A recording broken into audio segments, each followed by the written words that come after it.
Всем привет, ребята! Сегодня у нас необычный челлендж, а именно в нем участвует наш маленький котенок Железная Лапка и братик Коля. Да, мои хорошие, привет!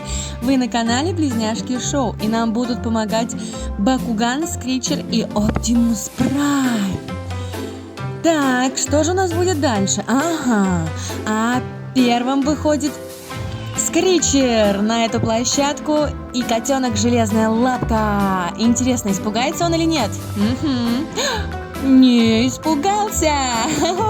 Даже носиком не повел. Какой милый котенок Железная Лапка. Это мальчик, наш красавчик.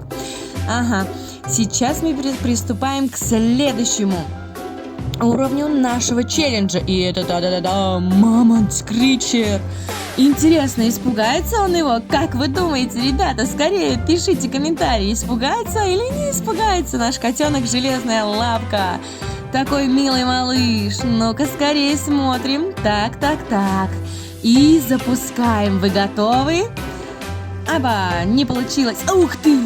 Котенок чуть-чуть обратил внимание, но и даже не испугался, не повел глазом. А сейчас следующий претендент — это Оптимус Прайм. И вот кто его напугал, потому что у него музыка внутри, и он раскрывается.